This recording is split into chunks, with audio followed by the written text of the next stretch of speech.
Akashvani Adilabad 100.2 FM మనస్సు నిండా.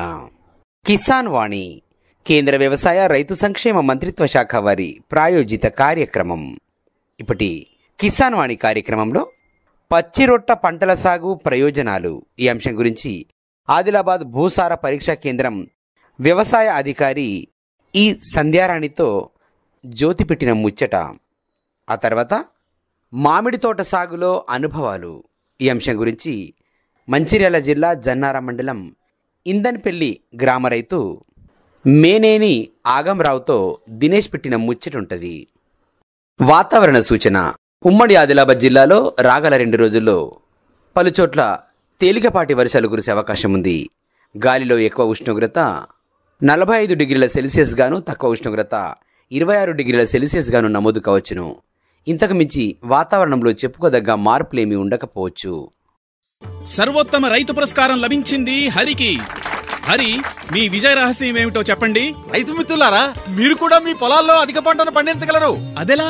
ఎప్పుడు ఏ సమస్య వచ్చినా వెంటనే కలపండి ఈ నెంబరు 1800 ఇది ఎవరి number Babu? Kisan call centre the. అక్కడ విశేషజ్ఞులు మీ పొలం సమస్యలకు వెంటనే పరిష్కారం చెప్తారు. అదేంటయ్యా, విశేషజ్ఞులు అన్ని సమయాల్లోనూ దొరుకుతారా? తప్పకుండా దొరుకుతారు. ఏడాదిలో 365 రోజులును, అది కూడా ఉదయం 6 గంటల నుంచి రాత్రి 10 గంటల దాకా. మరైతే ఎక్కువసేపు మాట్లాడితే డబ్బు చాలా అవుతుందిగా. ఖర్చు లేనే లేదు.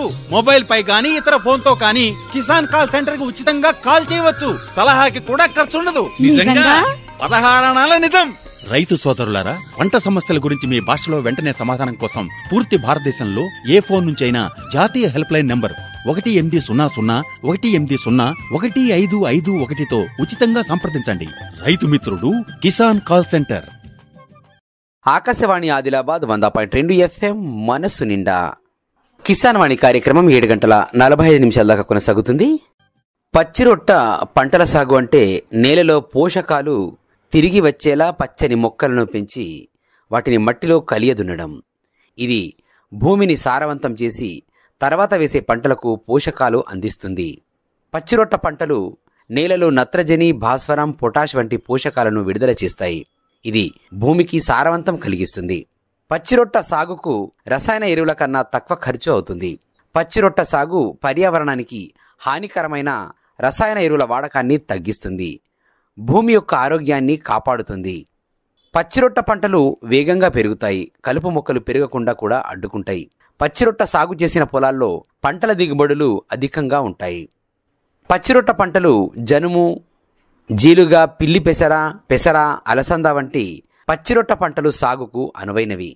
పచ్చిరొట్ట పంటల సాగు ప్రయోజనాలు ఈ అంశం గురించి ఆదిలాబాద్ భూసార పరీక్షా కేంద్రం వ్యవసాయ అధికారి ఈ సంధ్యారాణితో జ్యోతి పెట్టిన ముచ్చటిందాం. నమస్తే మేడం. నమస్తే అండి. పచ్చిరొట్టె ఎరువుల అవసరం మరియు దాని ప్రాముఖ్యతను తెలపండి వివరంగా. మనందరికీ తెలుసు, ఇప్పుడు మామూలుగా మనము నేల అనగానే దాంట్లో ఏంటి, ఈ సేంద్రియ పదార్థాలు కానివ్వండి, ఖనిజాలు, వాయువులు, ఎన్నో జీవుల మిశ్రమం అయితేనే నేల అవుతుంది. అయితే అంటే ఇప్పుడు మనం ఈ నేల మట్టి లేకపోతే అసలు ఆహారమే లేదు, ఆహారం లేకపోతే జీవం ఉండదు. కాబట్టి మన సర్వ ప్రాణులకు కూడా ఆధారమైంది మట్టి. మరి ఈ మట్టి యొక్క సారవంతం ఎలా ఉంది, ఆరోగ్యం ఎలా ఉంది అన్నదానిపైనే మన మానవ మనుగడ కావచ్చు, జీవకోటి మనుగడ అని చెప్పొచ్చు. సో సమస్త జీవకోటి మనుగడ కూడా మనకు ముఖ్యంగా ఈ నేల యొక్క ఆరోగ్యం మీదనే ఆధారపడి ఉంటుంది. అయితే మనకు ఈ పెరుగుతున్నటువంటి జనాభాను దృష్టిలో పెట్టుకొని మన దేశ ప్రజల యొక్క ఆహార అవసరాలను తీర్చడానికి మనం ఏం చేస్తున్నామంటే ఆహార ధాన్యాల ఉత్పత్తిలో స్వయం సమృద్ధి సాధించాలి అని చెప్పేసి అంటే కొత్త వంగడాలని సృష్టించడం కావచ్చు, కొత్త రసాయన ఎరువుల్ని ఎక్కువగా వేయడము, పురుగు మందుల్ని కనుక్కోవడము, అన్ని పురుగులకు తగ్గట్టుగా పురుగులు కానివ్వండి తెగుళ్ళని నివారించడానికి. సో ఈ విధంగా మనము కొన్ని విధానాలు పాటిస్తున్నాము. కానీ దీనివల్ల ఏమవుతుంది అంటే కొన్ని రోజులకి మనకు ఈ రసాయనాల యొక్క వాడకం అనేటువంటిది ఎక్కువైపోయి అనర్థాలు కూడా సంభవిస్తున్నాయి. అది మనందరికీ తెలిసింది. సో దాంతో మెయిన్గా మనకు అల్టిమేట్గా ఇక్కడ ప్రాబ్లం ఏమవుతుంది అంటే నేల యొక్క భౌతిక లక్షణాలు దెబ్బతిని మళ్ళీ దాంట్లో నీటిని నిల్వ చేసుకునేటువంటి సామర్థ్యం కూడా తుదకి కోల్పోవాల్సిన అవసరం ఉంటుంది. అట్లే కాకుండా మళ్ళీ మనకు ఈ సూక్ష్మ పోషక లోపాలు కూడా చాలా ఎక్కువగా కనిపిస్తున్నాయి. సో దాంతో మళ్ళీ మనకు చివరికి ఈ ఉత్పాదకత తగ్గుతూ ఖర్చు కూడా పెరగడం అవుతుంది, అంటే వ్యవసాయంలో ఈ పంట పెంచేటువంటి క్రమంలో. మరి ఇట్లాంటి పరిస్థితులలో మనం నేల యొక్క సహజత్వాన్ని కాపాడుతూ అధిక దిగుబడులు సాధించాలి. దానికోసం ఒక మార్గం మనం ఈ పచ్చిరొట్ట పైర్లు అనేటువంటిది ఒక ముఖ్యమైనటువంటి అంశంగా తీసుకోవచ్చు. ఎందుకంటే దీంట్లో మనకు పోషక విలువలు, న్యూట్రియంట్స్ కానివ్వండి, మైక్రోన్యూట్రియంట్స్ అయినా మైక్రోన్యూట్రియంట్స్ అయినా కూడా చాలా సమృద్ధిగా సమతుల్య తూకంలో ఉండి వాటిని మనం ఎప్పుడైతే ఈ పచ్చిరొట్ట ఎరువుల్ని వాడతామో నేల చాలా వరకు కూడా మనకు సహజ పద్ధతుల్లోనే ఎరువులను అందించినటువంటి వాళ్ళని అవుతాం. ఏ మొక్కలనైతే మనము ఈ విధంగా అంటే పోషక విలువలు ఉండి మనము ఈ వాడుతూ ఉంటామో వాటిని పచ్చిరొట్ట ఎరువులు అని అంటుంటాము. దాన్ని 2 రకాలుగా వాడతాం. ఒకటి ఏంటంటే మనం కంప్లీట్గా మొక్కల్ని నేలలో పెంచేసి వాటిని కలియదున్నుతాము. రెండవ రకం ఎట్లా అంటే కేవలం ఆకుల్ని తీసుకొచ్చి వాటిని దాంట్లో వేసి నీళ్లు పెట్టి మురిగించి కలియదున్నడం. ఎప్పుడైతే మనకి పొలంలో పంట లేనప్పుడు, అంటే ఇప్పుడు 2 పంటల మధ్య మనకు కొంచెం టైం దొరుకుతుంది కదా, అట్లా నేల అంటే భూమి ఫ్రీ ఉన్నప్పుడు ఇట్లాంటి మొక్కల్ని పెంచి వాటిని నేలలో కలియదున్నడం ద్వారా మనకి ఏమవుతుందంటే నేలకు పోషకాలు అందించడమే కాకుండా సారవంతత పెరుగుతుంది, మళ్ళీ నేలకు ఈ నీటిని నిలుపుకునే శక్తి కూడా పెరుగుతుంది. సో ఇవి పచ్చిరొట్ట ఎరువుల గురించినటువంటి మనకు బ్రీఫ్గా. అయితే ఈ పచ్చిరొట్టె పైరుకు ఉండవలసినటువంటి లక్షణాలను గురించి చెప్పండి. ఇప్పుడు పచ్చిరొట్ట ఎరువులు మనం పెంచుకోవాలంటున్నాం. మరి అసలు వేటిని పెంచాలి, ఎట్లా పెంచాలి, వాటికి ఎట్లాంటి లక్షణాలు ఉన్న వాటిని మనము ఈ పచ్చిరొట్ట పైరు అని అంటాము. అని అంటే కొన్ని ముఖ్యమైనటువంటి లక్షణాలు ఏంటంటే ఈ పచ్చిరొట్ట మనం ఏదైతే పెంచుదాం అనుకుంటున్నామో వాటికి అవి తొందరగా పెరగాల్సి ఉంటుంది, త్వరగా ఎదిగి పచ్చి కాండం కలిగి మళ్ళీ ఎట్ ద సేమ్ టైం శాఖీయ ఉత్పత్తి అంటే ఎక్కువ ఆకులను ఉత్పత్తి చేసేటటువంటి సామర్థ్యం కలిగి ఉండాలి. ఎందుకంటే మన యొక్క అల్టిమేట్గా మన గోల్ ఏంటి, వాటిని నేలలో కలియదున్నడమే కాబట్టి శాఖీయ ఉత్పత్తి ఎక్కువ ఉండాలి, ఎక్కువ ఆకులను ఉత్పత్తి చేయాలి. అట్లనే మొక్క యొక్క భాగాలు ఏవైతుంటే అవి మృదువుగా రసభరితంగా ఉండాలి. మళ్ళీ అవి ఏంటంటే అన్ని రకాల నేలలు, వాతావరణ పరిస్థితులు, ముఖ్యంగా నీటి ఎద్దడిని తట్టుకునేటువంటి సామర్థ్యం కలిగి పప్పుజాతికి చెందిన మొక్కలై ఉండాలి. అంటే పప్పుజాతికి చెందినటువంటి ఈ పచ్చిరొట్ట పంటల వల్ల ఏమవుతుందంటే వాటి వేళ్లల్లో మనకు ఇదేదైతే రైజోబియం అనేటువంటి బ్యాక్టీరియా సహజీవనం చేస్తుంది కదా, అది గాలిలో ఉన్నటువంటి నత్రజనిని స్థిరీకరించి మన పంటకు అందజేస్తుంది కాబట్టి ఆ విధంగా మనకు ఉపయోగపడుతుంది. కాబట్టి ఆ పప్పు జాతికి చెందినటువంటి పచ్చిరొట్ట పైర్లు ఎక్కువ మేలు చేస్తాయి. అట్లనే మళ్ళీ మనకి విత్తనం కూడా తక్కువ ధరకే లభ్యమయ్యేటటువంటిదిగా ఉండాలి, అప్పుడే రైతులకు అది సౌకర్యంగా ఉంటుంది. అట్లనే మనకు తక్కువ రోజుల్లో ఎక్కువగా పెరిగి ఎక్కువ పచ్చిరొట్ట ఇచ్చేటువంటి లక్షణం కలిగి ఉండాలి. మళ్ళీ పీచు శాతం తక్కువగా ఉండాలి, ఎందుకంటే మనం ఎప్పుడైతే నేలలో కలియదున్నుతామో అప్పుడు అది త్వరగా కుళ్ళి భూమిలో కలవాలి కాబట్టి పీచు శాతం తక్కువ ఉండాలి. మరియు లోతైన వేరు వ్యవస్థ కలిగి ఉండాలి. అంటే లోతైన వేరు వ్యవస్థ ఉన్నప్పుడు ఏమవుతుందంటే భూమి లోపల నుండి కూడా పోషకాలని తీసుకొని వాడుతుంది, మళ్ళీ మనం దాన్ని నేలకే అందిస్తాం కాబట్టి నేల సారవంతమవుతుంది. అంటే వీటి యొక్క లక్షణం ఎట్లుండాలంటే త్వరగా పెరిగి కలుపు పెరుగుదలను అరికట్టేదిగా ఉండాలి. అంటే వీటిలో కలుపు రాకుండా ఇవి తొందర పెరిగినాయంటే కలుపు రాదు ఆటోమేటిక్గా. సో ఈ విధంగా మనకు పచ్చిరొట్ట పైర్లు ఉండాలి. అంటే మళ్ళీ మనము ముఖ్యంగా ఈ పచ్చిరొట్ట పైర్లను జనరల్గా ప్రధాన పంట వేసే కన్నటువంటి 45 నుంచి 60 రోజుల ముందే మనము ప్రధాన పొలంలో వెదజల్లుకోవాలి. అవి పెరిగిన తర్వాత అంటే పూత దశలో వాటిని పొలంలో కలియదున్ని తర్వాత మనం పంటను వేసుకోవాలి. ముఖ్యమైన పచ్చిరొట్ట ఎరువులను తీసుకున్నట్టయితే జీలుగా కానివ్వండి, జనుము, పిల్లి పెసర, అలసంద, ఉలవ ఇట్లాంటి వాటిని మనము పచ్చిరొట్ట పంటలుగా వాడతాము. అయితే కొన్నిసార్లు ఏమవుతుంది అంటే మనము టైం లేదు మనకు పచ్చిరొట్ట ఎరువులు పెంచడానికి, ఏదైతే 45 నుంచి 60 రోజులు అనుకున్నామో. సో అట్లాంటి పరిస్థితులలో మనము ఆకులను అంటే వేరే దగ్గర పెరిగినటువంటి ఈ పచ్చిరొట్ట ఎరువుల ఆకులను తీసుకొచ్చి కూడా అంటే బయట నుండి సేకరించి వాటిని పొలంలో వెదజల్లి మళ్ళీ తర్వాత కలియదున్ని అవి కుళ్ళిపోయిన తర్వాత కూడా మనము పంటను వేసుకోవచ్చు. అయితే ఇట్లా ఆకులను వాడేదాటికి ఉదాహరణ మనం తీసుకున్నట్టయితే గ్లైరిసీడియా కానివ్వండి, జిల్లేడు, కానుగ, నేల తంగేడు ఇట్లాంటి వాటిని మనము ఆకుల్ని తీసుకొని పచ్చిరొట్టెరులుగా వాడుకోవచ్చు. అయితే ముఖ్యమైన పచ్చిరొట్టె పంటల గుణగణాలు, విత్తే సమయం మరియు తీసుకోవాల్సినటువంటి జాగ్రత్తలను గురించి చెప్పండి. అయితే పచ్చిరొట్ట ఎరువులు ఎట్లుండాలి అని అంటే ఇప్పుడు మనం కొన్ని పేర్లు చెప్పుకున్నాం ఇంతకుముందు. ఇప్పుడు వాటిలో కొన్నిటి గురించి వివరంగా తీసుకుంటే ఇప్పుడు జీలుగా కానివ్వండి, సీమ జీలుగా అని అనుకుంటే వీటిని మనం సాధారణంగా క్షారగుణం ఉన్నటువంటి భూములు అంటే చౌడు భూముల్లో ఎక్కువగా వరి పండించేటటువంటి భూముల్లో వీటిని వేసుకోవాలి. దీనికి మళ్ళీ మనము అంటే విత్తన మోతాదు తీసుకున్నట్టయితే ఎకరానికి 10 నుంచి 12 కిలోల విత్తనాన్ని తీసుకొని దాన్ని ఇసుకతో కలిపి పొలమంతా కూడా వెదజల్లుకోవాలి. తర్వాత ఇవి పూత దశకు వచ్చిన తర్వాత దాన్ని కలియదున్నడంతో మనకు ఎకరానికి ఒక 9 నుంచి 10 టన్నుల వరకు కూడా పచ్చిరొట్ట లభిస్తుంది. ఇది జీలుగా, సీమ జీలుగా.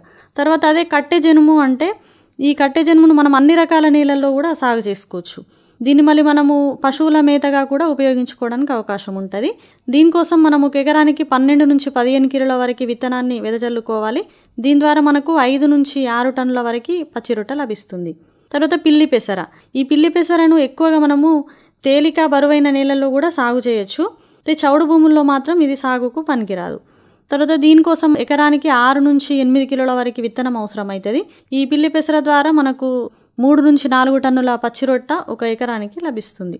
తర్వాత నీలి, వెంపలి ఇవేంటంటే చాలా ప్రదేశాల్లో మనకు అసలు కలుపు మొక్కలుగా కూడా కనిపిస్తూ ఉంటాయి. వీటిని మళ్ళీ మనం పచ్చిరొట్ట ఎరువులుగా కూడా వాడుకోవచ్చు. వీటి కోసం అయితే ఎకరానికి 8 నుంచి 10 కిలోల విత్తనం సరిపోతుంది. వీటిని మాత్రం అన్ని రకాల నేలల్లో కూడా వేసుకోవచ్చు. తర్వాత మనము ఈ వివిధ కాలాలకు అనుగుణంగా తీసుకున్నట్టయితే ఇప్పుడు ఉదాహరణకి వర్షాకాలం అనుకోండి. వర్షాకాలంలో పచ్చిరొట్టెరులుగా ఉపయోగపడేవి ఏంటి అంటే జనుము, బొబ్బర్లు, అవిసెలు, పెసళ్ళు, మినుములు, పిల్లి పెసర ఇట్లాంటివి వర్షాకాలం వాడుకోవాలి. అదే శీతాకాలంలోకి అనుకూలమైనటువంటి పచ్చిరొట్ట పంటలు తీసుకున్నట్టయితే ఆవాలు కానివ్వండి, మెంతులు, చిక్కుడు, బఠానీలు, పొగాకు వీటిని మనము శీతాకాలంలో అనువుగా తీసుకోవచ్చు. అట్లనే వేసవి కాలంలో తీసుకున్నట్టయితే తోటకూర, పప్పుకూర, చెమ్మకాయ, జనుము, మెంతులు వీటిని మనము వేసవికాలం పచ్చిరొట్ట పంటలుగా వాడుకోవాల్సి ఉంటుంది. అయితే కొన్ని రకాల నేలల్ని బట్టి కూడా మనము కొన్ని పచ్చిరొట్ట ఎరువుల్ని నిర్ణయిస్తాము. ఉదాహరణకి ఇప్పుడు ఇసుక నేలలు అయితే బొబ్బర్లు కానివ్వండి, మినుములు, పెసళ్ళు, చిక్కుడు వీటిని మనము ఇసుక నేలలో ప్రిఫర్ చేస్తాము. తర్వాత మనము రేగడి నేలలు, బురద నేలలు అనుకుంటే బురద నేలల్లో అయితే ఆవాలు, పిల్లి పెసర, జనుము ఇట్లాంటి వాటిని మనము బురద నేలల్లో వేసుకోవాల్సి ఉంటుంది. అట్లనే అవిసెలు మరియు ఈ తోటకూరను మాత్రం మనం అన్ని రకాల నేలల్లో కూడా పచ్చిరొట్ట ఎరువుగా ఉపయోగించుకోవచ్చు. ఈ పచ్చిరొట్ల పైర్ల ప్రయోజనాలు, లాభాలను గురించి చెప్పండి. పచ్చిరొట్ట పైర్లను తొలకరి వర్షాల కన్నా ముందు అంటే మే ఎండింగ్లో, జూన్ మొదట్లో వేసుకోవాల్సి ఉంటుంది. అయితే వీటిని అంటే వీటి యొక్క దిగుబడి రావడానికి మనకు 45 నుంచి 60 రోజుల సమయం పడుతుంది, అంటే పూత దశ రావడానికి. ఈ విధంగా ఇది పూత దశ వచ్చిన తర్వాత కలియదున్నడం వల్ల మనకు నేలకు చాలా వరకు పోషకాలు లభిస్తాయి. అయితే వీటి యొక్క ప్రయోజనాలు ఇంకా ముఖ్యంగా తీసుకున్నట్టయితే పచ్చిరొట్ట పైర్లు ఎప్పుడైతే అవి నేలలో కుళ్ళుతాయో అప్పుడు జరిగేటటువంటి రసాయన ప్రక్రియల వల్ల భూమిలో ఉండేటువంటి పోషక పదార్థాలు మొక్కలకు సులభంగా లభ్యమవుతాయి. అంటే జనరల్గా అనవైలబుల్ ఫామ్లో ఉన్నవి అంటే అందలేని ఫామ్లో రూపంలో ఉన్నవి కూడా కొన్ని ఈ రసాయన ప్రక్రియ జరుగుతుంది కాబట్టి దానితోని మొక్కలు ఈజీగా గ్రహించగలుగుతాయి పోషకాలని. అట్లనే మళ్ళీ ఈ పచ్చిరొట్ట పైర్ల సాగు వలన నేల యొక్క భౌతిక లక్షణాలు వృద్ధి చెందడమే కాకుండా మనకు ఇప్పుడు ఇంతకుముందు అనుకున్నాం ఏదైతే పప్పు జాతి వల్ల నత్రజని స్థిరీకరించబడుతుంది అని. సో ఆ విధంగా అట్లాంటి మనం పచ్చిరొట్ట ఎరువులు వాడడం వల్ల నత్రజని ఎరువుల వాడకాన్ని మనము 25 నుంచి 30% వరకు కూడా తగ్గించవచ్చు. అట్లనే మళ్ళీ నేల యొక్క నీటి నిల్వ సామర్థ్యం కూడా పెరుగుతుంది, నీటిని నిలుపుకునేటువంటి సామర్థ్యం. మళ్ళీ భూమి గుల్లబారి పంట మొక్కల వేర్లకు అవసరమైనటువంటి గాలి, నీరు కూడా పుష్కలంగా అందడం జరుగుతుంది. మళ్ళీ కొన్నిసార్లు ఇప్పుడు మనము ఉదాహరణకు జీలుగా కానీ సీమ జీలుగా ఇవేంటంటే వీటి వేళ్ళు చాలా లోతుకు వెళ్ళిపోతాయి. ఎక్కువ లోతుకు వెళ్ళడం వల్ల భూమి లోపల పొరలో కూడా నిక్షిప్తమైనటువంటి చాలా వరకు పోషకాలు మనకు లభ్య రూపంలోకి వచ్చి పంటలకు అందుతాయి. అట్లనే కలుపు నివారించడానికి కూడా ఒక విధంగా మనకి పచ్చిరొట్ట పైర్లు ఉపయోగపడతాయి. అట్లే మనకు దీర్ఘకాలిక పంటల్లో, పండ్ల తోటల్లో ఇట్లాంటి వాటిల్లో పచ్చిరొట్ట పైర్లు సాగు చేసి మనము ఎప్పుడైతే ఈ పూత దశలో కలియదున్నుతామో అట్లాంటి పరిస్థితులలో కూడా కొన్ని లభ్యం కాని రూపంలో ఉన్నటువంటి పోషకాలు లభ్యమైతాయి. అంటే మినరలైజేషన్ అనేటువంటి ప్రాసెస్తోని లభ్యం కాని రూపంలో ఉన్నవి లభ్యమయ్యే రూపంలోకి మారుతాయి. అట్లనే మళ్ళీ మనకు చౌడు సమస్యను తొలగించడానికి కూడా ఈ జీలుగా, సీమ జీలుగా ఇట్లాంటి పచ్చిరొట్ట ఎరువులు చాలా వరకు ఉపయోగపడతాయి. సో చౌడు సమస్య తొలగిపోయి మళ్ళీ భూసార పరిరక్షణ కూడా జరుగుతుంది అక్కడ. ముఖ్యంగా మనం ఈ వరి సాగు చేసే ప్రాంతాల్లో తీసుకున్నట్లయితే దీనిలో ఇప్పుడు వరి పంట ముందు మనం పచ్చిరొట్ట పైర్లు సాగు చేయడం వల్ల మనం తినేటువంటి ఈ బియ్యంలో కూడా విటమిన్లు కానివ్వండి, మాంసకృత్తుల శాతం పెరిగినట్టు మనకు ఈ పరిశోధన ఫలితాల్లో కూడా తెలిసింది. సో మళ్ళీ ఎట్ ద సేమ్ టైం మనకు దిగుబడి కూడా 15 నుంచి 20% వరకు పెరుగుతుంది. అట్లనే మళ్ళీ ఈ పచ్చిరొట్ట పైర్లు ఎరువులుగానే కాకుండా కొన్ని రకాల పచ్చిరొట్ట ఎరువుల్ని మనం మేతగా కూడా అంటే పశువుల మేతగా కూడా ఉపయోగించుకోవచ్చు. ఉదాహరణకి జనుము, పిల్లి పెసర అట్లాంటి వాటిని. తర్వాత రైతులు అంటే సరైన పచ్చిరొట్ట పైర్లను వారి యొక్క నేలను మరియు వారి భూమి యొక్క లక్షణాలని అనుసరించి ఎన్నుకొని ఈ పచ్చిరొట్ట పైర్లను మనము సాగు చేసుకున్నట్టయితే చాలా వరకు కూడా మనకు ఈ పోషకాలను అందించడంతో పాటు భూమి యొక్క సారాన్ని కూడా రక్షించిన వాళ్ళం అవుతాము. అయితే ఈ పచ్చిరొట్ట ఎరువుల సాగులో ఏవైనా అవరోధాలు ఉన్నాయా? దీంట్లో కొన్ని మనకు అవరోధాలుగా చెప్పుకోవచ్చు. ఉదాహరణకు ఏంటంటే ఇప్పుడు మనకు టైం ఉండాలి. ఒక క్రాప్కి మధ్య గ్యాప్ ఖచ్చితంగా 45 నుంచి 60 రోజులు ఉంటేనే మనం వేసుకోగలుగుతాం. సో కొన్నిసార్లు రైతులకి ఏమవుతుందంటే వెంటనే పంటలు ఇప్పుడున్న పరిస్థితులలో అయితే కొందరు కూరగాయలు వేసుకోవడము, అంటే మనకున్న మార్కెట్ దృష్ట్యా, సో అట్లాంటి పరిస్థితుల్లో ఈ 45-60 రోజుల టైం కూడా వేస్ట్ అవుతుంది అన్న ఫీలింగ్లో ఉంటారు. కాబట్టి సో అది ఒక అవరోధంగా చెప్పుకోవచ్చు. అంటే టైం అయితే ఖచ్చితంగా మనం 45 నుంచి 60 రోజులు వెయిట్ చేయాల్సిందే. ఇప్పుడు మనం రాసాయనిక ఎరువులు అనుకోండి, ఇమ్మీడియట్గా తీసుకురావడము వేయడం, ఇది అట్లా కాదు, మనం టైం ఇవ్వాలి. సో అదొకటి.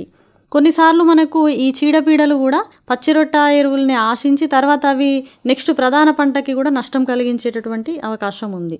పచ్చిరొట్ట ఎరువుల అవసరం, దాని ప్రాముఖ్యతను చాలా చక్కగా చెప్పారు మేడం. ధన్యవాదాలు. ధన్యవాదాలు. మీరిప్పటిదాకా పచ్చిరొట్ట పంటల సాగు ప్రయోజనాలు ఈ అంశం గురించి ఆదిలాబాద్ భూసార పరీక్షా కేంద్రం వ్యవసాయ అధికారి ఈ సంధ్యారాణితో జ్యోతి పెట్టిన ముచ్చటిన్నారు. अरे अरे अरे क्या कर रहा है? इधर इधर इधर हम बोल रहे हैं तेरे बीजू का उतला बोल रहा है? पक्षियों से तो हम खेत को बचा लेते हैं, पर इन घातक रसायनों से कैसे बचाएं? मतलब? देख बेटा, तू जो ये अंधाधुंध रसायन मिलाता है ना, मिट्टी की सेहत बिगड़ने लगी है। और जब माटी ही कमजोर पड़ जाएगी तो उपज कैसे सेहतमंद होगी? अरे पहले ऐसा नहीं था, पूछना अपने बड़े बुजुर्गों से, कैसे फसल लहलहाती थी, शुद्धता झलकती थी। हाँ, माटी भी तंदुरुस्त और लोग भी। अरे पहली वाली बात कहाँ, पर अब तो सब यही डाले हैं। सब नहीं, आज भी लाखों जागरूक किसान परंपरागत विधि से फसल उगा रहे हैं। खर्चा कम और उपज की कीमत भी बेहतर पा रहे हैं। सच है? रे बेटे, एक्सपीरियंस से बता रहे हैं, धूप में बाल सफेद नहीं किए हैं। हाँ। ठीक है भाई, मैं भी आज से जैविक खेती शुरू करूंगा। माटी से प्रेम की परंपरा है, परंपरागत खेती। ఆకాశవాణి ఆదిలాబాద్ 100.2 FM మనసు నిండా కిసాన్ వాణి కార్యక్రమం 7:45 దాకా కొనసాగుతుంది. రైతు అంతరంగం ఈ శీర్షికన ఉమ్మడి ఆదిలాబాద్ జిల్లాలోని వివిధ గ్రామాల్లో రైతులు వ్యవసాయం చేస్తున్నటువంటి తీరును వినిపించడం జరుగుతుంది. ఈ ముచ్చట్లు వారంలో 3 రోజులు సోమవారం, గురువారం, శనివారాలలో వినిపిస్తున్నాం. ఎండాకాలంలో మేలైన పంటల్లో మామిడి తోట ఒకటి. మామిడి తోటను పెంచితే దాన్ని శాశ్వత వ్యవసాయం అంటారు. పర్మనెంట్ అగ్రికల్చర్ అని కూడా అంటారు. ఒకసారి పెట్టినటువంటి ఆ పంట జీవితాంతం ఉంటుందన్నమాట. మామిడి ఎండాకాలంలోనే విరివిగా కాస్తుంది, మంచి లాభాలను అందిస్తుంది.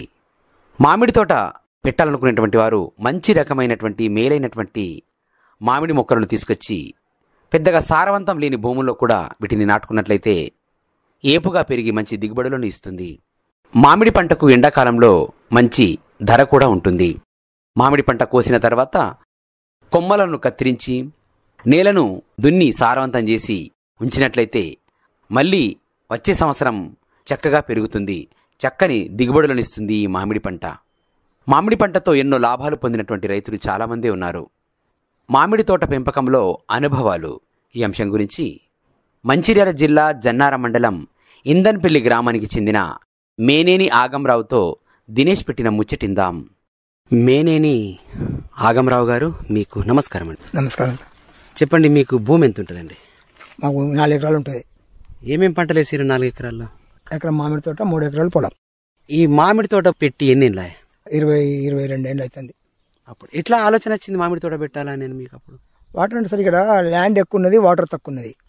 అంతా పొలం చేయాలంటే వాటర్ సరిపోదనే తోట పెట్టినాం. ఏం రకం పెట్టినరు అప్పుడు? బెంగన్పల్లి. అంతా బెంగన్పల్లి అని పెట్టాం, కానీ ఒక 10-15 చెట్లు వేరే అయినాయి. ఇక కలిసి వచ్చినట్టున్నాయి, వేరే అయినాయి మిగతాయి. ఎక్కడికి వెళ్ళి తెచ్చిండ్రు అప్పుడు అవి? ఇవి మేము అప్పుడు జైపూర్. ఏం రేటుతో ఇచ్చిండ్రు అప్పట్లో? జైపూర్లో అప్పుడు 15 రూపాయలకు చెట్టు ఇచ్చారు. తక్కువనే అప్పుడు? తక్కువనే అప్పుడు, 20 ఏళ్ళ కింద కాబట్టి తక్కువనే ఇచ్చాడు. అప్పుడు కాక కొన్ని వాటర్ షెడ్లు కూడా కొన్ని ఇచ్చారు అప్పుడు పోయినప్పుడు. మళ్ళీ పోతే కొన్ని అక్కడెక్కడ పోతే వాటర్ షెడ్లు ఇచ్చారు. ఎంత గ్యాప్ ఇచ్చారు మొక్కకు? మొక్కకు 26 ఫీట్లు ఉంటుంది సార్. ఎక్కువగా లేదా గ్యాప్? మరి అది మేము తక్కువ అయింది అనుకుంటున్నాం. ఇదా? అవును. ఎందుకంటే కలిసికపోయినాయి. ఎందుకంటే గుంటకు ఒక చెట్టు, ఎకరానికి 40 చెట్టు ఉంటేనే చెట్టు. మేము ఇప్పుడు ఏమన్నా సరే, ఇప్పుడు కలిసిపోయింది, గాలి తక్కువ ఉంటుంది, క్రాప్ తక్కువ వస్తుంది. 33 ఫీట్లకు ఒక చెట్టు ఉంది అనుకోరి, కలిసిపోతాయి అవి కూడా, పంట వెళ్తుంది కూడా. ఇప్పుడు ఫుల్ కాత దశలో ఉంది. అవును. ఈ సంవత్సరం కాత ఎక్కువ ఉన్నట్ట తక్కువ ఉన్నట్ట? ఈ సంవత్సరం తక్కువ ఉంది సార్. బాగా నేను చెట్టు నిండా కనబడుతుంది. నిండా కనబడ తక్కువనే, ఇది తక్కువనే.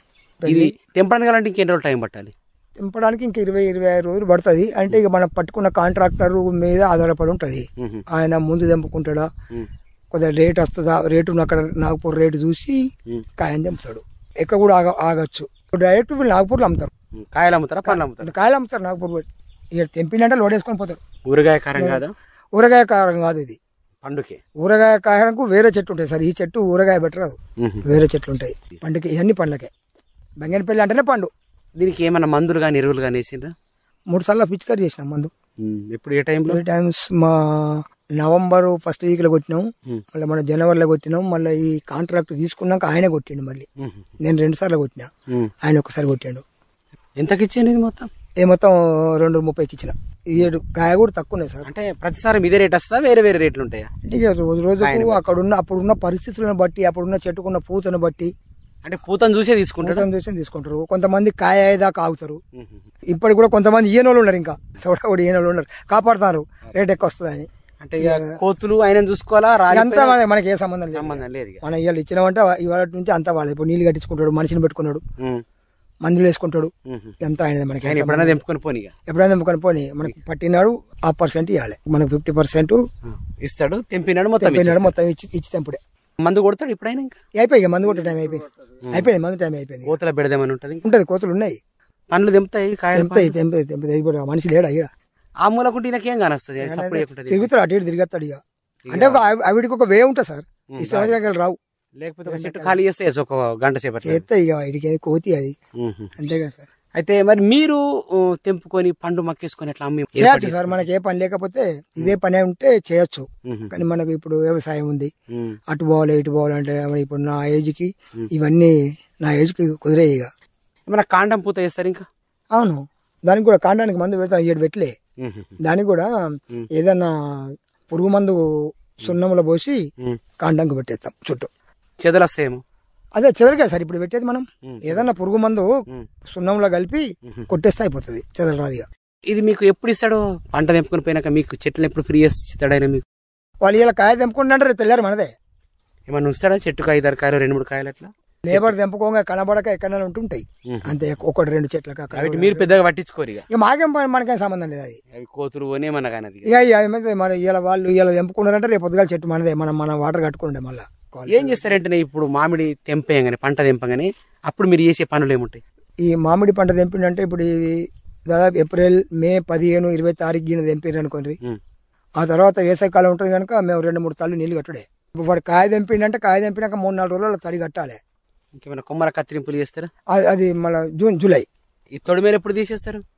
అప్పుడే జూన్, జూలైలో తొడిమేలు తీసేసి కత్తిరించేస్తారు. ఎంత దాదాపు సగం కత్తిరిస్తారు? అక్కడ చెట్టును బట్టి, అక్కడ గుబురుని బట్టి, చెట్టును బట్టి, ఏ చెట్టుకి ఎక్కువ ఉన్నాయి, ఏ చెట్టుకి తక్కువ ఉన్నాయి, దాని మీద కట్ చేసేసి. అంటే ఈ చెట్టు దట్టం ఉంటే పోపా, పలస ఉంటే పోపా? పలసగా ఉంటేనే పోపు సార్. ఎండ కిందికి కొట్టాల, గాలి రావాలి చెట్టుకు, సూర్యరశ్మి ఈ చెట్లకు ఆకులకు పడాలి లోపలికి. మీద మొత్తం గుబురు ఉన్నది అనుకో, సూర్యరశ్మి పడదు కనుక కాయ కాయది. మనకు చెట్టుకి బాగా లావుగా మంచిగా ఉన్నది చెట్టు, కాయ కాస్తుంది అనుకుంటాం, ఆ కాయ కాయది. అంటే మీరు ఇప్పుడు జూన్ లో నీళ్లు కడతారు? అవును, జూన్ లో వర్షం పడదాకా నీళ్ళు కట్టుడే. వర్షం పడదాకా కట్టుడే. ఇట్లా డ్రిప్ తోనే, కాలువలతో, పైప్ లైన్. మళ్ళీ ఏంటంటే దున్నుతారు ఇంకేమన్నా? వర్షాకాలం దున్నుతాం, మళ్ళీ అక్టోబర్లో దున్ని మొత్తం మళ్ళీ రూట్ వేటర్ కొడతాం. వేరు తెగిపోతాయి కదా దున్ను? వేరు తెగుతూనే మంచిది సార్. అక్కడోటి చెట్టుకు వేరు తెగాల, తెగుతూనే మంచిది. మళ్ళీ అది కాకుండా గంత లోపల దాకా పోదు కదా, వేరు దిగంత లోపల దాకా పోవు.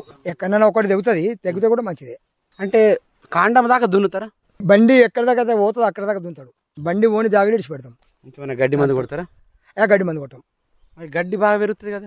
దున్నేస్తాం కదా సార్, అంతా దున్నేసినా గడ్డి పెరుగుతుంది కదా వర్షాకాలం? వర్షాకాలం పెరగాని, వర్షాకాలం మేము అక్టోబర్ దున్నుతాం. వర్షాకాలం పట్టించుకోరు మీరు? వర్షాకాలం పట్టించుకుంటాం. ఎంత గడ్డి పెరిగినా గోదరి పెట్టేస్తే గడ్డి పెరుగుతుంది. కోసుకోపోతారు, గొర్రెలు మేపుకుంటారు, ఎడ్ల మేపుకుంటారు.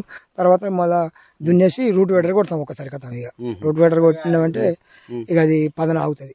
జనవరి 20 తర్వాత నీళ్ళు కట్టుడు. కాయ అయినాక కడతారు? పూత కూడా కడతాం. జనవరి 20 నుంచి కట్టుడే నీళ్ళు. కొంతమంది ఏమంటారంటే ఒక్కొక్క సంవత్సరం మామిడికాయ కాస్తుంది, ఒక్కొక్క సంవత్సరం మామిడికాయ కాయదంటారు. ఎందుకు అట్లా? కారణంగా కారణం అది కాదు, ఆ చెట్టు మన ప్రకృతి ప్రభావమే సార్. అది ఈ సంవత్సరం అన్ని చెట్లు కాయలే, చాలా తోటలు వేయినాయి. ఈ సంవత్సరం తోటలు, ఒక్కొక్క తోటలు, మా పక్కకు తోట ఉంది, వాడు 5 లక్షలు చెప్పాడు, ఇప్పుడు 1,00,000 రూపాయలు కూడా రావు. ఇప్పుడు హఠాత్తుగా వర్షం పడితే రైతు లాసే. ఇప్పుడు వర్షం పడితే ఏం కాదు, గాడుపు పెట్టింది అనుకోండి కాయలు రాలుతాయి. రాళ్ళు పడినా గాడు పెట్టినా కాయ రాలుతాయి. ఇది ఇంకా పక్వానికి రాలేదు ఇంకా. మరి ఇప్పటికిప్పుడు ఇది వర్షం పడి కాయలు రాలిపోతాయి, ఆయన తెంపుకొని పోయి ఏం చేయాలి? వీటిని తెంపుకొని పోయి వాళ్ళు సేల్ చేసుకుంటారు అక్కడ, ఏదో రకంగా చేసుకుంటారు. అది మనతో కాదనే కదా సార్. మనం నేచురల్ గా మక్కాలంటే చెట్టు మీనే. కోవిడ్ అప్పుడు నేచురల్ గా వండినాయి మొత్తం. కోవిడ్ ప్రభావం తోటి ఎవరు దెంపలే, మార్కెట్ కోలేదు కనుక చెట్టు మీద వండినాయి మొత్తం కాయలని. అది బెస్ట్ ఉండే అప్పుడు, మంచిగా ఉన్నాయి. అప్పుడు గడ్డిలో మక్కేస్తారు, ఈ ఆకుల మక్కేస్తారు. తర్వాత చిన్న చిన్న పాకెట్స్ దొరుకుతాయి సార్, ఆ కాయలలో అక్కడొక్కడ ఒక పాకెట్ పెట్టి మక్కుతాయి. ఇప్పుడు వీటికి మళ్ళీ అడుగు మందులు ఏమన్నా వేస్తారా? అడుగు మంది వేస్తాం కదా సార్, డిఏపి. ఎప్పుడు వేస్తారు అడుగు మందులు? డిఏపి చెట్టు వర్షాకాలం వేయచ్చు. మళ్ళీ దీనికి సూపర్, యూరియా, పొటాష్ యూరియా కాయ అయినా కేసుడే. అంటే మీరు కత్తిరింపులు ప్రతి మొక్కని కత్తిరియరు? ప్రతి మొక్కని కత్తిరియము, ప్రతి సంవత్సరం కత్తిరియం. 2-3 సంవత్సరాలకు ఒకసారి కత్తిరించుడు, ప్రతి సంవత్సరం కత్తిరించుడు లేదు. ప్రతి సంవత్సరం కత్తిరించుకుంటే పోతే చెట్టు ఏం మిగలేదు కదా సార్, చెట్టు ఏం మిగలేదు. ఇప్పుడు దీన్ని ఎంత పెరిగిస్తారు చెట్టుని పైకి? అది పెరుగుతుంది, మీది కొసలు తీసేస్తాం. బాగా పెద్ద పెరిగితే ఇరిగిపోతాయేమో. పోతాయి, ఇక పోయేదని మనం న్యాచురల్ గా మనం ఆపలేం కదా, దాన్ని గాడి పెట్టి తిరుగుతాయి. మీరు ఇంతకుముందు అన్నారు మందు కొడతామన్నారు, అంత ఎత్తుకు ఎట్లా కొడతారు మందు? పోతాయి సార్, ట్రాక్టర్ తోటి అంతకన్నా ఎత్తుపోతుంది. మరి వేస్ట్ కాదా మందు అప్పుడు కొట్టేటప్పుడు? ఏది పోయినా పైకి పోయినా మళ్ళీ చెట్టు మీద పడుతుంది. కిందనే పడుతుంది. ఎట్లా 20%, 15% పోతుంది. ఇక పోతుంది అంటే మరి పోతే కాదు. ఈ ప్రపంచమే రైతు మీద ఆధారపడ్డది, ప్రతి జీవి. ఇక మాకు ఒక చీమ వస్తుంది, అడ్డి తెచ్చుకొని పోతుంది, మాకు నష్టమే కదా సార్. ఏదైనా అంతే, ఇక రైతు అన్నప్పుడు అంతే. ఇక ఇప్పుడు కింద కట్టలు కడతారా పారతో? మిషన్ ఉంది, లేబర్ తో కూడా చేయొచ్చు, మిషన్ కూడా చేయొచ్చు. ఇప్పుడు మీకు లేబర్ మామిడి తోటను చూడాలి వర్షాకాలంలో అవసరం లేదు? వర్షాకాలం అవసరం లేదు సార్.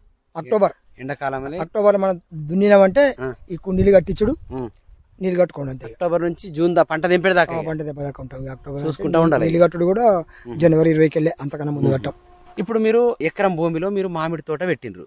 మామూలు వరి పొలం గానీ ఇంకా పత్తి గానీ వేరే పంటలు వేస్తే లాభం ఉంటుందంటారా? ఈ మామిడి తోటతోనే లాభం? వరి పొలము మామిడి తోట అంటే మనకు చీప్ అండ్ బెస్ట్ ఉన్న భూములు అయితే మామిడి తోట పెట్టుకుంటే లాభమే. మళ్ళీ ఒకటి, ఉన్న భూమికి ఉన్న వాటర్ కు సరిపోదు కనుక ఒక 2 ఎకరాలు పొలం చేసుకుని ఒక 2 ఎకరాలు మామిడి తోట పెట్టుకుంటే మనం వాటర్ కవర్ అవుతుందని తోట పెట్టుకున్నాడు. ఇప్పుడు ఎవరైనా మీ ఊర్లో గానీ చుట్టుపక్కల కానీ ఎవరైనా దీన్ని తెంపి అమ్మగలుగుతారా మీరు? అంటే దాదాపు కాంట్రాక్ట్ తీసుకున్నాడు, డైరెక్ట్ నాగపూర్ వెళ్ళిపోతాడు సార్, ఆయన ఇక్కడ అమ్మడు. ఇక్కడ చిల్లర అమ్మరా? ఇప్పుడు మీరు ఓనర్, మీరు దీనికి యజమాని. మా చేతిలో ఏం లేదు సార్. ఇప్పుడు అది ఏదైనా నమ్మకం మీద ఉన్నప్పుడు లెక్క, నమ్మకం లేకపోతే ఏది లేదు సార్. మన ప్రపంచంలో నమ్మకం ఉండాలి. ఇప్పుడు వాని జీతం పెట్టినావు, ఇక్కడ నమ్మకం మీద పెట్టుడు. ఇప్పుడు ఆయన ఎక్కడో వచ్చిండు, తోట పట్టిండు, మన నమ్మకం పెట్టుకొని పోవుడే. ఇప్పుడు మా వాడు ఉన్నాడు, పిల్లగా ఉన్నాడు కాదు, ఒక 10 దెమ్మకపోతుంది, అంతకన్నా ఎక్కువ దెమ్మకపోతుంది. తెంపైతే అమ్ముకోడు కదా. ప్రతి సంవత్సరం ఒక్కరికి మీరు కాంట్రాక్ట్ ఇస్తారు? ఎవరు వస్తా మనకు ఒకరి ఎవరు ముందు వస్తా వాళ్ళు, ఎవరు డబ్బులు ఎక్కువ పెడితే కాలకు. మందు కొట్టకుండా దీన్ని వండియరాదా? మందు కొట్టకుండా ఈ రోజులలో మందు కొట్టకుండా ఏ పంట పండదు సార్. ఆఖరి ఉల్లి ఎల్లి కొందరు ఆర్గానిక్ అట్లా వండిద్దాం. ఆర్గానిక్ సార్ 10% ఉన్నది, లేదని అంటలేం, ఉన్నది. ఆర్గానిక్ చేస్తున్నారు, ఓపిక ఉండాలి మనిషికి, చెయ్యాలి. ఆర్గానిక్ చేస్తే ఉన్నది, ఎండినా గానీ బతికే కెపాసిటీ ఉన్నది. మరి అది ఇట్లా ఆర్గానిక్ చేస్తారు. గవర్నమెంట్ కూడా ఆర్గానిక్ కోసం ప్రోత్సహిస్తుంది. కానీ రైతులు కూడా మూకుమ్మడిగా ఒకటై మనం చేసుకుంటే మంచిదే, కాదంటలేము, చేయాలి. చేస్తాడు కాదు సార్, ఎవరు చేస్తాడు? సరే, బాగుంది. మీరు ఇట్లా ఇంకొన్ని సంవత్సరాలు ఆరోగ్యంగా ఆనందంగా ఉండాలి. చాలా మందికి మీరు మామిడి పండ్లు తినబెడుతున్నారు, మామిడి తోట ద్వారా ఆనందంగా ఉన్నారు, కొంతమందికి ఉపాధిని ఇస్తున్నారు.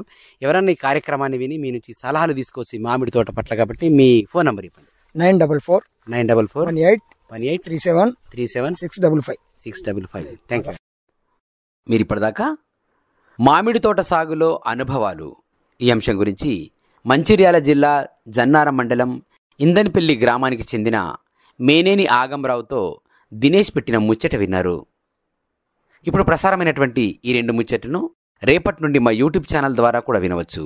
మా YouTube channel Akashvani Adilabad 100.2 FM. రేపు సాయంత్రం 7:00కు ఇల్లు వ్యవసాయం కార్యక్రమంలో శనగ విత్తన నిల్వలో తీసుకోవలసిన జాగ్రత్తలు ఈ అంశం గురించి ఆదిలాబాద్ వ్యవసాయ పరిశోధన స్థానం శాస్త్రవేత్త డాక్టర్ జి అనిల్ కుమార్తో లెనిని పెట్టిన ముచ్చట. ఆ తర్వాత పాల ధర నిర్ణయించడంలో SNF ప్రాముఖ్యత, విజయ డైరీ ఉపసంచాలకులు మధుసూదన్ రావుతో జ్యోతి పెట్టిన ముచ్చట ఉంటుంది.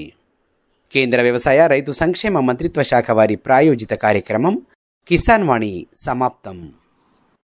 ఆకాశవాణి ఆదిలాబాద్ 100.2 FM మనస్సు నిండా.